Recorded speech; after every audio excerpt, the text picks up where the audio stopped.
Hey, it's Don, the Auction Professor here. Today I'm going to talk about a small item that can carry a high profit margin. It's a good BOLO for us. It's pinback buttons. There's a good way to tell the difference on pinback buttons. There's a lot of earlier ones that are worth a lot of money. We're going to discuss those avenues of it while we show you some examples.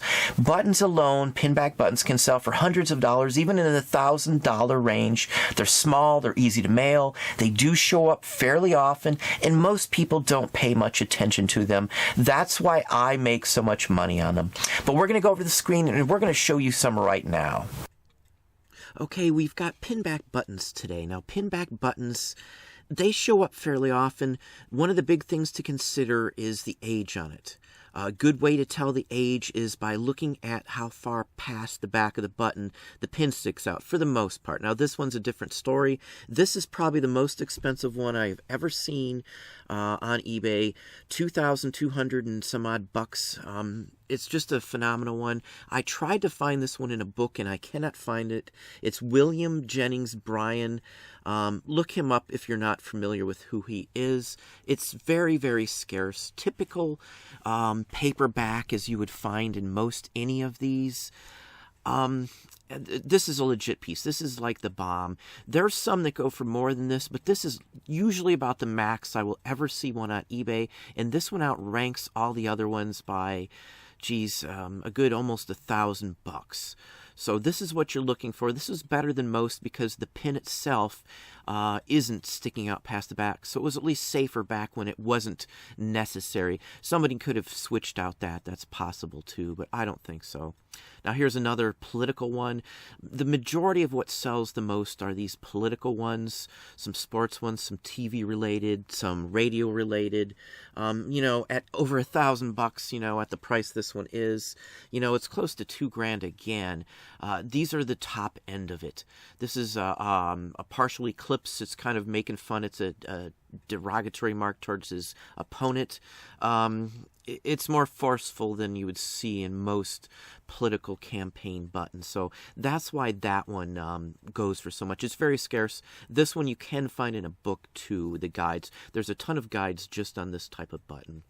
This one here is from a small town fair, the turn of the century. Something like this, you're just going to have to find the right buyer to pay the amounts that some of these go for. This has the snowshoe, so it's sports related. It's turning of the century. It's the Devils, the fire. It's almost like a sporting event pin as well. It's early. It's just got everything that you would want in this type of button. But for the most part, these town ones don't sell for that much.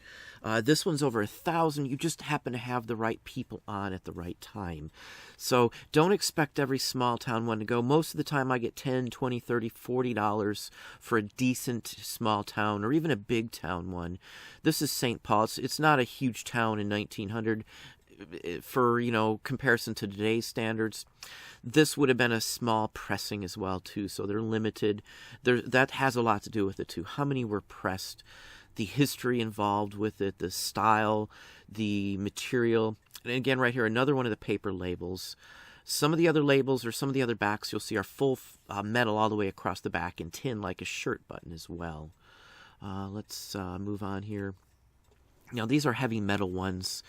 Heavy metal ones sell very well too. This person looks like they actually got like a bulk from like a warehouse find or something like that, because he has 8 of these same basic lots, as you can see. Now, I only know a few of these groups, and I listen to this type of music. I know Metal Church and I know Queensryche. Operation Mindcrime was a good album if you're into something like that. I've just barely heard of a couple of these other ones, but this is the type of thing that's considered like an AOR music, where the tapes and records can go for a ton of money. You see the value and the price on these. This is a lot of pristine, and from the quantity, again, he got a bunch of these somewhere. I don't think they're reproductions by what I see here either. You got to look out for that too, because they do make them over for $875. That's a pretty good margin on something like this that he probably didn't spend much on at all, in my opinion. This kind of stuff you can get at a local live auction in big bulk sometimes too. So now here's an early Boy Scout one. This is really early. I would no idea on guesstimating on exact age on it. I have not heard or seen a grub marking on it on anything Boy Scout in my life. You can see the price it went for, well over $1,000, almost $1,200, just because of the scarcity of this specific piece. But anyway, it's a very rare one. I wouldn't have known what to put on this one. This is one of those categories where sometimes you just literally have to do it as an auction. It's the only safe bet to do. I don't usually recommend auctions, but in the case like something like this, I definitely would. Let's move on to the next one. Now here's a Kennedy one from Kennedy's campaign. Now this is a press one. It's got the marking on the bottom for the union that actually printed it as well too. Now this is typical. This would have been worn by somebody who had a press clearance. They would have had to have other material too, but these don't show up very often at all from my personal experience. I've only seen a couple on eBay ever, over $700 for something like this, so that just gives you an idea on the rarity. And keeping with the Kennedy theme here, this is shoe workers for Kennedy. Now this is probably at the National Convention where a union member from a shoe company would have been there. And the shoes, believe it or not, used to be a big thing, all made here in America. And, you know, it was a huge thing, so there would be huge unions, and they would actually hold clout and power. That's why somebody like that, a union member, would have been invited. And this is literally what this is, a union piece, basically. You can see by the value. Now, Valley, I believe, is a car company, and they also made seats, from what I understand. So this is probably like a John Deere seat maker for the most part. You can see the value in it. I have another piece from the same company coming up in just a second as well, too. Just to give you an idea, the artwork on this one's really nice. I really like the artwork. You can see the price here readily. It's a early one. The pin sticks out past the back, and it has a paper label dated from the 1890s with the Union mark as well. It's got everything you would want. It has a little damage to the paper, but you know, I would live with that if I was a collector, just because that's not a major issue in my personal opinion. It's rather interesting either way for something that high value. Here's Rough Riders. This is Theodore Roosevelt. This is a campaign button. Another monster one. Over $500 for this one here. You know, I would have expected this one maybe to go a little more, but I don't know, you know, every button. I don't know, you know, the ages on everything either, or the pressing wise, how many were pressed, the scarcity and all. But you can see the pin sticks out past the rim of the button, and another paper label. Santa Claus one. Now, there's another company called John Wanamaker, which was a big department store. They made military uniforms. You'll see buttons, military, you know, uniform buttons with their name on it. They have a Santa Claus too, similar to this one. This might even be the same artist who did this one as theirs. These all are incomparable, and I'm going to show you one of those in a few minutes here as well too. But these always go for us if I'm lucky enough to get one. You can see the high price on that one. Another Roosevelt one here. This is FDR Roosevelt advertising pin as well, as you see. Rather nice piece. $400 plus on this one here. I have not seen one of these in person, so it's in a book that I have seen once before, or not necessarily a book, but like a monthly periodical on current sales. And it's in a vintage one. You're not going to see some of these even in some of the books. Due to scarcity. Now here's the Valley Limited. Now I don't know my car, so I don't know the whole story about what this is, other than what you see here. I'm assuming it's a car company. I didn't go back in and dig into the case, but anything like this, if it shows an old car that you don't recognize, I would almost guarantee you it's worth some money right off the bat. You know, $370 plus on this one here. Some of these have celluloid fronts with tin backs, so just keep that in mind as well when looking at these. You can add celluloid to the title, and that usually will help it sell if it is a celluloid. Sometimes it even says that it's celluloid on the back as well. Indian Motorcycle, actually they made bicycles. If I'm not mistaken, that's what this is. I didn't look up every aspect on it, but this is a specific thing. It's an early one. You can tell by the pin again sticking out past. You know, coaster brake. It's just a specific type of mechanics in these. It might have been the same thing that was on the motorized version of the Indian, like an Indian Motorcycle. And again, the price on these, you can just see the value in something like this, over $300. Let's move on here as well. Ducks Unlimited. I believe it's the same company that's around now. This is typical what you see from the 1940s, the military one. It's now safety-wise that the pin doesn't stick out and has a lock, so you won't get stabbed with it, because I'm sure that happened all the time back then with the amount of pins that people used to wear back in the day, and, just in general wearing these. Rather interesting one there. Suffrage. This is votes for women, women's right to vote. You've got to know something about history in some aspects to be into the areas that we're in. If you want to be into this market, research the history and know these articles. Anything like this, if it says votes for women, whether it's sheet music, postcards, photos, or anything, sells for a ton of money, as you can see here. Over $300. So, a nice piece, $300 at. Here's another one. Now, this is John Wanamaker's store. It shows his store with the actual Santa Claus in a biplane in the front. So that's rather interesting as well there, too. Let's see here. This is Kid Nichols Blue Socks. This is a baseball-related one. These go for some pretty decent money if you get the right one. I'm not a sports fan, but I would have known Blue Sox personally. And it has post-series. 1902, it's an early one. Baseball section would probably be where I would have listed something like this if it was mine. You can see the value, well over $200.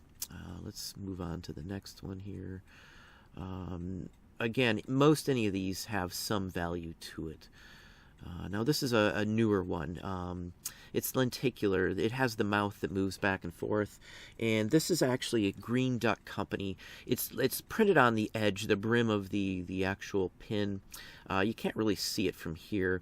But this same company made a ton of them, and I'm going to just show you a couple here as well. But Green Duck, if you see it marked on something, is a vintage company, even though they look like modern ones. This person probably bought them at bulk at an auction somewhere, split off the better ones, because most people don't mess with these at all. They think, buttons, pins, just modern junk, and they don't bid on them. And I do get these quite often. In many cases on stuff like this, like the Ringo one or something you see in the lot, I would have, bought them for $1 a piece or so. This one I would have spent a couple bucks on. Lenticular in general I do collect to sell as well. So anyway, let's move on to the next one here. Another one here, there's a risque scene in the center of the magnifying glass, and it actually flickers. You can see going from visible to non-visible, and it enlarges as you look at it too. So rather interesting. Another Green Door or a Green Duck Company button. Same person. Moving on, here is a Vampirella. This is Warren Publishing, which actually made like a magazine-sized comic book, more for adults. It had, some sexual innuendos in it. It was rather well collected. I've had many of the comic magazines, including everything but the first issue. They sell for very good money, and they sell really quick. This is a vintage original one.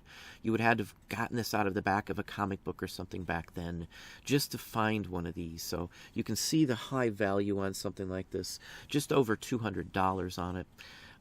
This is like classic. It's takeoff on an old movie even to some extent.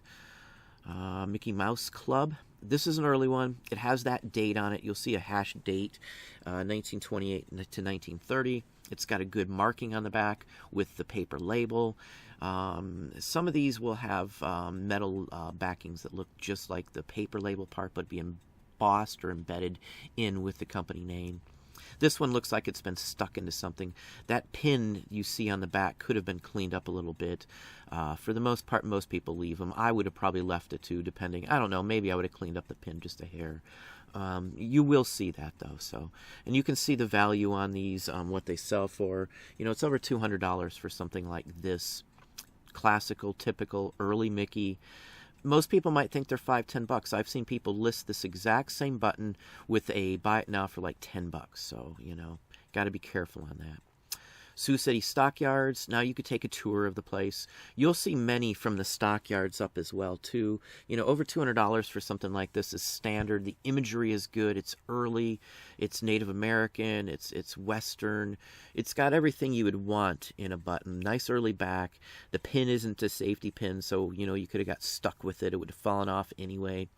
It just doesn't latch on these early types. So Let's move on here. Here's another one.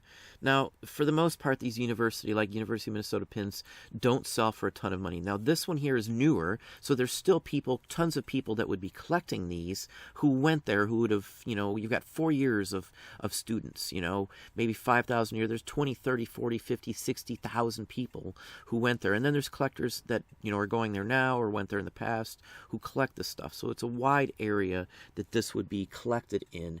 Most college stuff like this only sells for 10, 20, 30 bucks. So just keep that in mind. This is $175 because it just had the right appeal. Newer ones sell better than the older ones sometimes, and this is just a perfect example of that. Next one here is Yellow Kids. Now, Yellow Kids is the Pioneer Age comic book by Outcalt. That's the artist's last name. Some of them were published by the Journal back then. The newspaper that published them had rights or something. I don't know the whole legality on the copyrights of it, but there's been many issues brought up over copyrights of things like this. There's comic books, as I said, from the Pioneer Age. There's postcards of Yellow Kids, trade cards, even some figures, some paperweights, little lead figures and things like that. Now, this is a decent example of a tin back. It's a full tinned back with impressed lettering, just like you would see on a shirt button almost, but with, a standardized stick pin. This is a real early, really nice one. Some of these can go for a ton of money depending on the rarity of it, and other ones you might only get 10 or 15, 20 bucks for Yellow Kid ones. This one's well over $100 for this one. It's for a specific country. I see number 152, so I must assume that there was maybe 100 or more in this series. Maybe for a whole year, the newspaper gave out one of these every day with a certain newspaper or something. That was something they would do back then to advertise their wares. It was just a standard practice. Now, here's into the music just a little bit more. The good old Grateful Dead. Many people might not realize that this is the band, the Grateful Dead. Almost $150 for this one. You just kind of got to pay attention. It may not honestly be for the group, the Grateful Dead. It may be some other thing prior to that by the way the pin is sticking out past the bottom of the pin, which is my personal opinion. But either way, people like this stuff. This could be some club, some college thing. Who knows? It may not honestly be related to the Grateful Dead in some aspect. But anything that says the Grateful Dead on it and it's vintage will sell, regardless of date or anything else along that line on them. A Jimi Hendrix pin from something might go for $400 or $500. It just depends. Now, last one here, radio shows and premiums that you would find in cereal or gumball machines. This is related to that. This is the Green Hornet. There was, I believe, just the one movie back in the early 60s, and then the TV series. If you're not familiar, Kato in the Green Hornet was actually Bruce Lee. That was like one of his first U.S. gigs that he got when he was over here. He didn't have to say much. No one could complain about the accent. So anyway, this was a neat one. Green Hornet stuff, original early Green Hornet stuff, always seems to sell. $140, and there was fan clubs, Adventure Club, like a Tom Mix Club or Little Orphan Annie or any of that stuff. It all seems to sell very well. We have not had any issues selling this type of material, as you can see. But that's what I have for you today. Well, there you go. There's some more items I look for. They show up all the time for us. Not every one is worth a ton of money, but if you can get them in a big bulk like we do, or at an auction where there's tons of them, a couple hundred at a time, you're going to score, you're going to rake out, you're going to find a couple that are worth something good, and a real good return on your investment as well. But that's what I have for you today. Hopefully that gave you some ideas and some thoughts. If you enjoyed the video, please hit the like button down below. You can also hit the bell icon to be notified when I post new content or go live. Subscribe and tell a friend.